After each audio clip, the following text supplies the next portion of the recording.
আমাদের মধ্যে আমরা যারা বাংলাদেশে থাকি বা যারা মোবাইল নেটওয়ার্ক বা মোবাইল সিম কার্ড ইউজ করেন, তাদের মোবাইলের ডাটা অন থাকার পরেও আপনারা দেখতে পারতেছেন আমার মোবাইলের ডাটা অন আছে।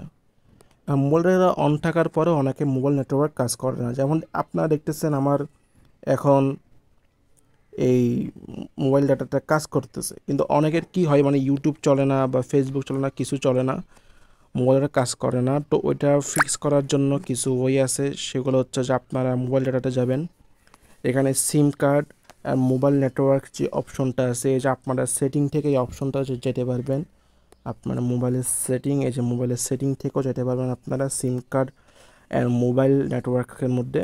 তো এখানের মধ্যে আপনাদের যে সিম কার্ডটা আছে রবি সিম কার্ড, সেটাতে আপনারা ক্লিক করবেন। ক্লিক করার পরে আপনারা প্রেফার নেটওয়ার্ক টাইপ যে অপশনটা আছে আপনারা এখানে যাবেন। যাওয়ার পরে আপনারা দেখবেন যদি আপনাদের 2G 3G করা থাকে, তাহলে আপনারা এটাকে LTE বা 4G যেটাকে বলে আপনারা 4G করে দিবেন। 4G করার পর আপনারা অ্যাক্সেস পয়েন্ট নেম যেটা আছে এখানে যাবেন। এখানে যদি আপনাদের রবি ইন্টারনেট যে সেটিংটা যদি না থাকে, তাহলে আপনারা নিউ APN দিয়ে আপনারা রবি ইন্টারনেট এই সেটিংটা অ্যাড করে নিতে পারেন।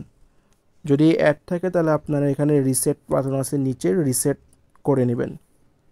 রিসেট করার পরে তারপরও যদি আপনাদের সমস্যা হয়, তাহলে আপনারা এখানে দেখতেছেন ইউজ VoLTE, যেটা আপনাদের ভয়েস কলে ইমপ্রুভ করে মোবাইল নেটওয়ার্ক থাকা অবস্থায়। তো এখানে যেটা আছে এটা অফ করে দিবেন। অফ করে দিয়ে দেখবেন আপনাদের মোবাইল নেটওয়ার্ক একদম ভালো মতন কাজ করতেছে। এরপরে যদি সমস্যা হয় আপনারা আপনাদের মোবাইলটি একবার রিস্টার্ট করে নেবেন। তাহলে আপনাদের মোবাইল নেটওয়ার্কের ডাটা থাকার পরও যদি মোবাইল নেটওয়ার্ক না চলে, তাহলে সেই সমস্যার সমাধান হয়ে যাবে।